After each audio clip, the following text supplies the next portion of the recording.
Hi, I'm Josh. Yes, I know I'm just... Oh. Oh, you might be new here. This is the second episode of my roaming through DayZ while rambling. I'm not doing this to show you DayZ. I'm not doing this just to ramble. I'm doing this for both. Everybody can just show you... Ooh, this is interesting. These are charcoal tabs, which means if you get nauseous, if you have a stomach-type disease, instead of an infection-type disease, you can use charcoal tabs to make the problem go away. Now, if you have an infection-type disease, or you drink cleaning fluid, which you can be forced to do as well, then you're dead. You can only use charcoal tabs to deal with like drinking water with the, what's it called again?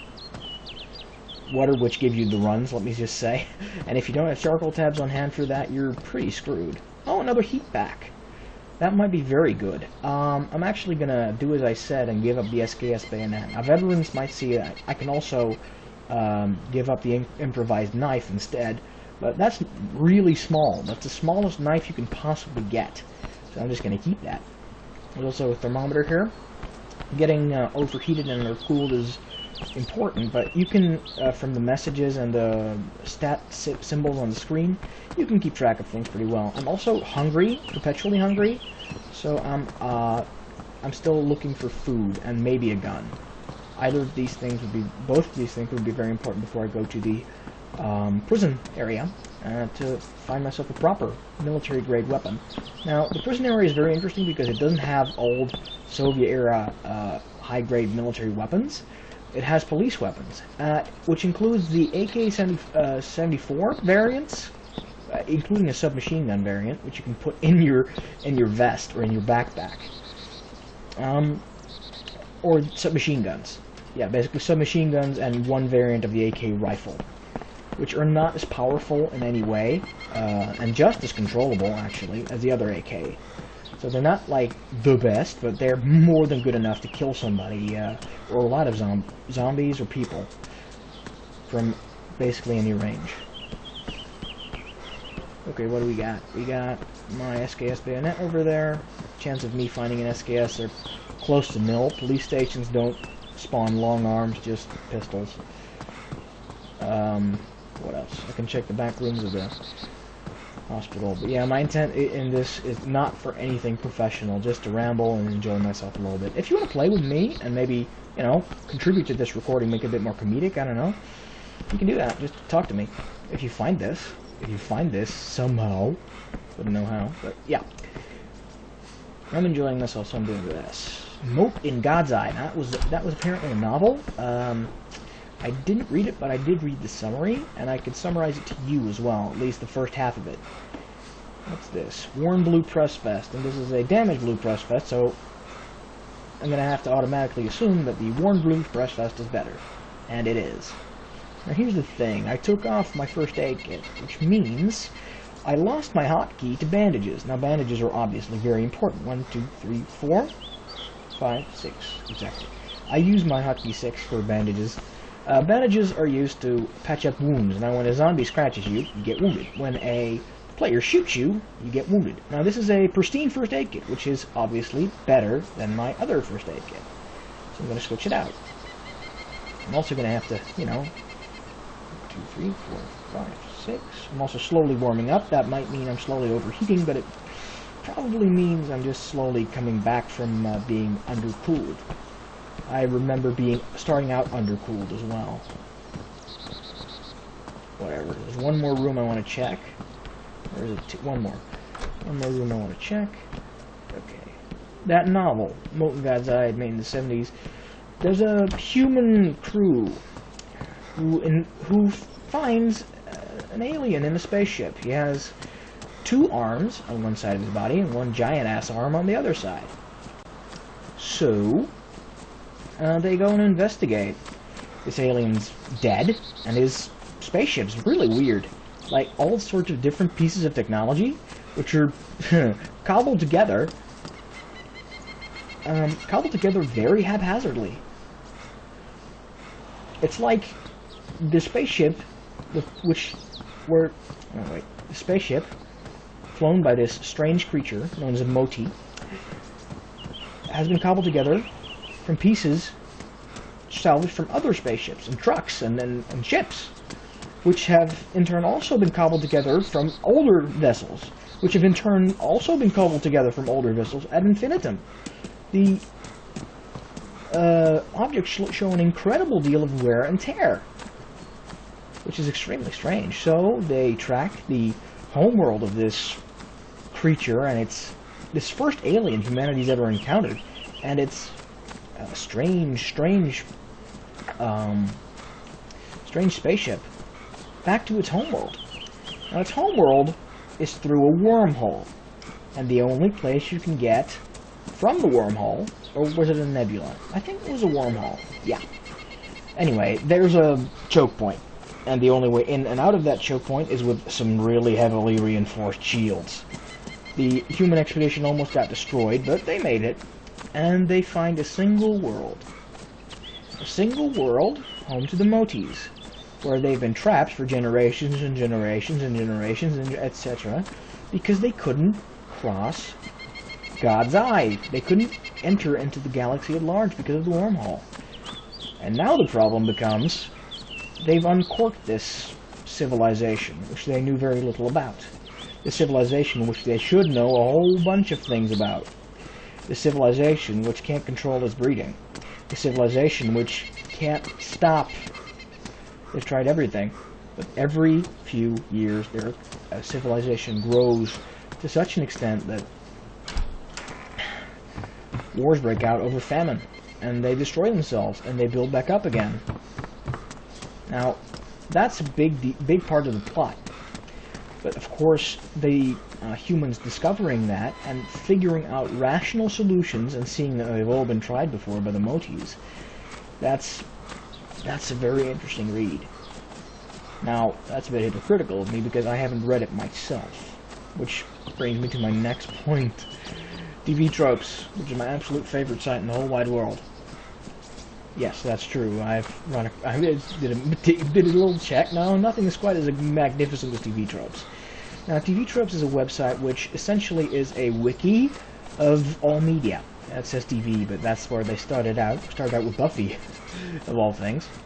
So yeah, TvTropes is a... Let me just check if I'm going west. Yes. TvTropes is a wiki which lists all the narrative shorthand, narrative... Just give me a sec to formulate what I'm trying to say here.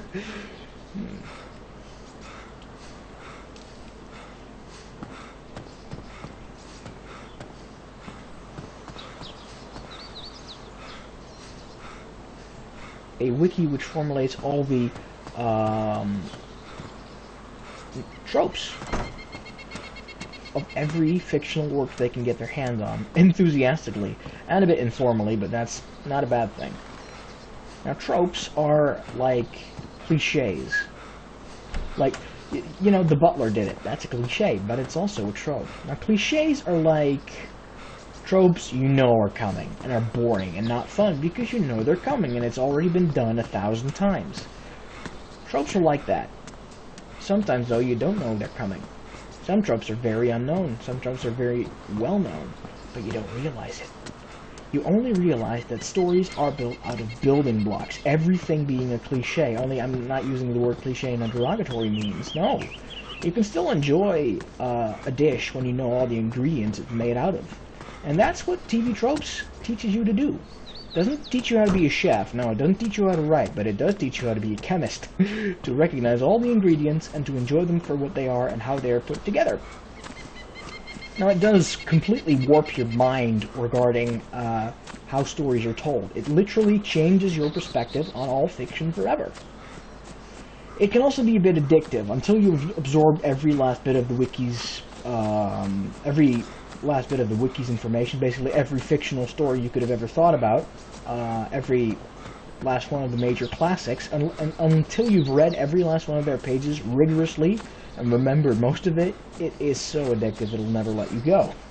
But when you're done, you get a whole new perspective on how stories are put together. You know, I might have gone a bit deep with that and been a bit obsessive, But I'm not exaggerating when I say TvTropes is makes full use of wikis and nostalgia and yummy. I was hungry, so this is food. It's wonderful. Wiki magic and nostalgia and all sorts of other little things to dissect every single piece of media you've ever experienced and put it into digestible terms which show how things are alike and how they're different.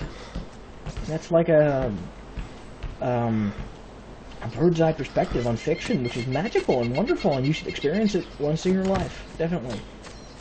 Then again, once that genie's out of the bottle, it never goes back. But you, like I said, you can still enjoy fiction for what it is, and it certainly gave me a new lease on life for all that. Is this an overgrown soccer field? It does look to be. Yes, it is. Interesting.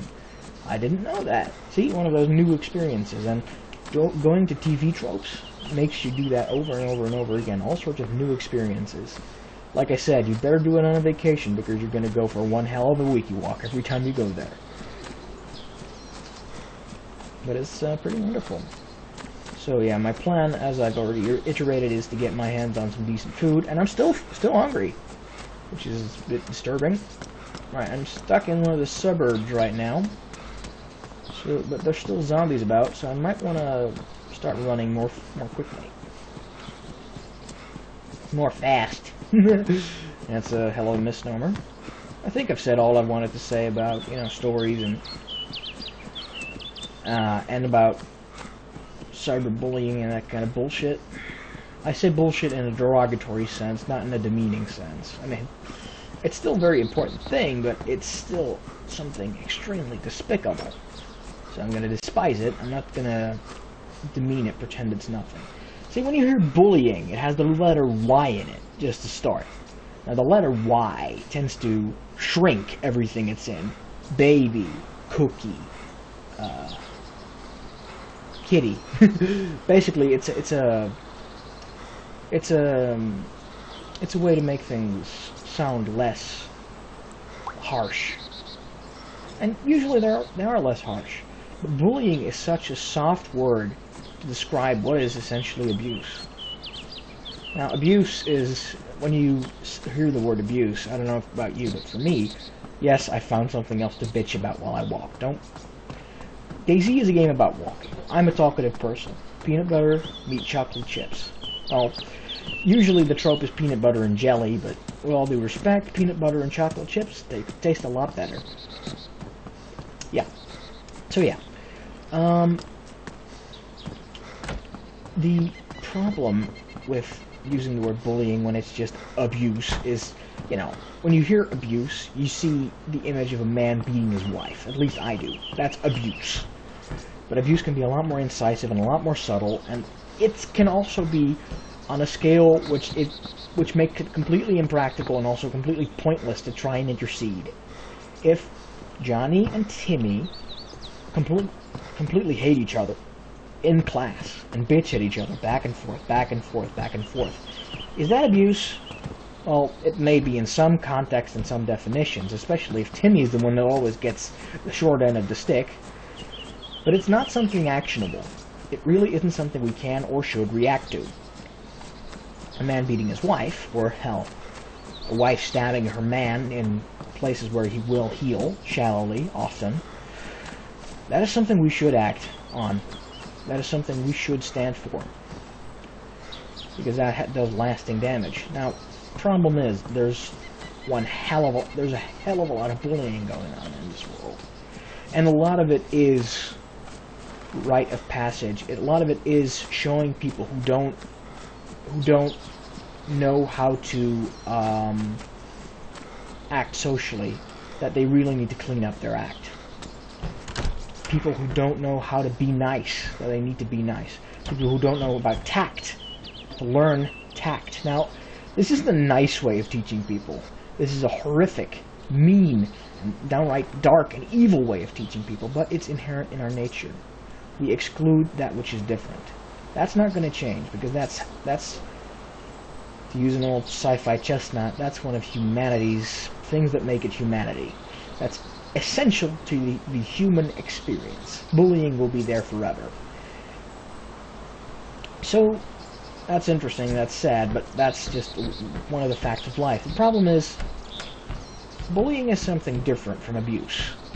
Abuse is when there is a directed effort of sadism. It's not just shut the fuck up and fall in line with the human race. That's bullying. I can deal with that. Using sadistic humor to cut someone down a size. If they can't, like they're autistic, okay, that might be a bit cruel, but the impulse is still there to tell this person to suit up, shut up, and go with us. That's how humanity has gotten itself organized into hunting parties thousands and thousands of years ago. That's how humanity organizes itself, so we don't destroy ourselves and each other with selfish philosophies about, you know, never having to be charitable or kind. Yes, you do need to be kind, and if you don't think so, you're a cunt, essentially. And I'm using this term of abuse to you know, bully someone into, to browbeat them into falling in line. I can say there's nothing wrong with that, but that would also be inaccurate. But that's human. It's human to browbeat people into falling in line, and it's even excusable, I think, to have that impulse, that suggestion. It's still stupid to act on it, but to have that impulse to people who can't adjust. People like, you know, real Spurs lords who don't know how to fit in. I think it's okay to feel that way. It's not okay to just ram someone, of course, but I think bullying, that's bullying. I think abuse is something altogether different. I think abuse is vindictively seeking those people out to pound them into the ground, to have that as the ultimate goal. I mean, you run into someone at work, and they're annoying. You let them know. That's completely fine. I have no problem with that. But if you go and hunt for these vulnerable people, because you don't bully normal people. No, you bully vulnerable people. You don't abuse normal people. You abuse vulnerable people who would get bullied and browbeat, cut down to size anyway. So you can excuse it. Oh no, I was just bullying this person. It's completely normal. No, what's completely normal is to pressure someone into losing their arrogance. And ooh, this is a good gun. What's completely normal and tolerable is to browbeat someone into losing their arrogance and falling in line. That's absolutely acceptable. It's not fun. It's not nice. Some people just want to do it. Some don't. But it's a human thing. But there's these sadists out there, these monstrous people who just like to see people suffer. They like to inflict suffering. They're sadists. And they look for these vulnerable people because obviously it's easy to get their goat. They look for these vulnerable people and they niggle them and they needle them and they hurt them and they pretend it's you know, it's bullying. I am annoyed with this person. I'm just acting out. This person is annoying me, so I'm acting out.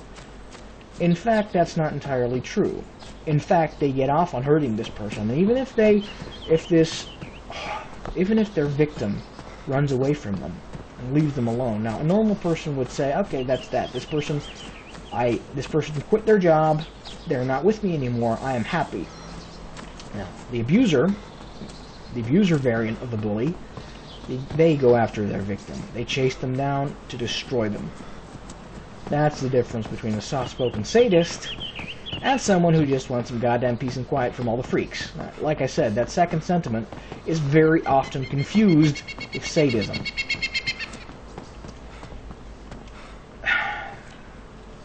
It's still a bit of a dick move, you know, to push someone into some mold or other, but it's completely human.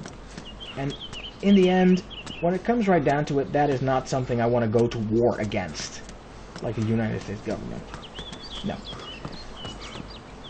What I do want to go to war against is sadists who are essentially very cleverly indistinguishable from the common bully. I have no problem with bullies, I guess, defined as this. But sadists who pretend to be bullies just to make people suffer. And there are people like that on the internet, and they've essentially, most of them have migrated to the internet, I guess. At least a sufficient number of them to be extremely visible. And it's horrendous, and it's horrific, and it's disgusting, and it's got my eye. Because, well, like I said, cutting people down to size? I'm familiar with that, but the grotesqueness of this is not in any way responsible or sane or even human. I think the game just lied with thinking someone else is here. It's not even any part of paranoia like in DayZ, where everyone will shoot each other because they're scared. No, there's a few people out here in this world, just as many, I guess, as the socially awkward people. Some of them try to learn, good on them. Some of them don't try to learn. They're still jackasses if they don't try to improve themselves. Because you need to fit in. Come on, we're in a civilization here. Every day, I try and be a good man. I try and be sensible, be understandable. And then there's these sadists who pound people into the dirt, ostensibly to teach them a lesson, yeah? I learned my lessons. But it wasn't because I got hurt. I got taught, certainly. But some of these people who hurt me, one or two out of dozens, they were ringleaders. They antagonized. They just wouldn't stop. They did it for funsies.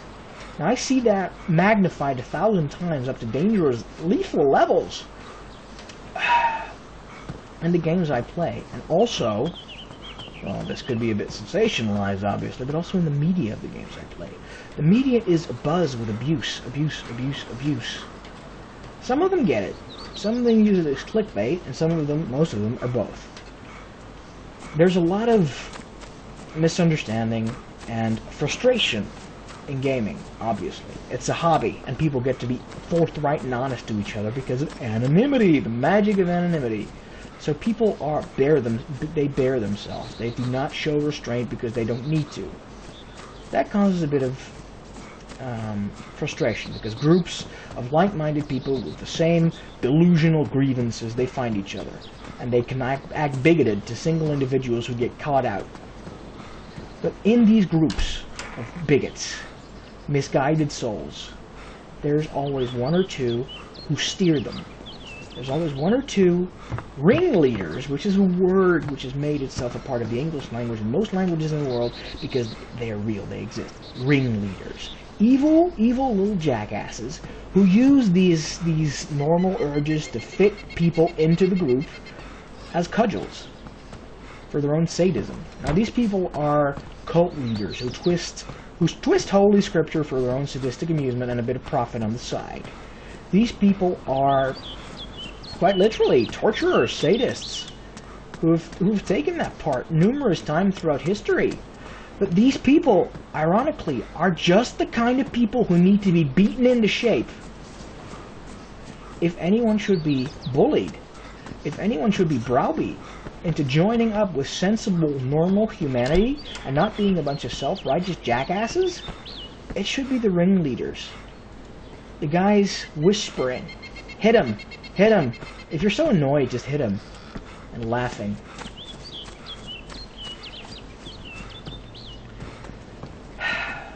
The problem isn't with the weak. It's that the instinct to police and weed out the weak is being abused by a whole different kind of weak person. I'm literally saying that the sadists are a parasite who found a very interesting niche in our society. They rile people up, and they laugh, and they hardly ever get their comeuppance, because they get to hide behind the excuse of, oh, I was just annoyed. I was browbeating this person into shape. Now, I think the connection between the words browbeat, bully, abuse, and sadist are at the core of what I want to say. And I'm very relieved that I actually got it out and got to talk about this to myself, to however many imaginary other people. So yeah, this is going to be the end of the second Ramble DayZ episode. We've eaten a bit of food, we're still hungry. We got a backpack, we got a gun. I think I can fit my gun in my backpack, like I said, so it won't get shot out. Sadly, don't have any ammo for this thing, but we'll see. We'll find out. But yeah, I think I can safely go to the prison island now, or at least start making my way there. So I'm just going to cut the video and do another episode.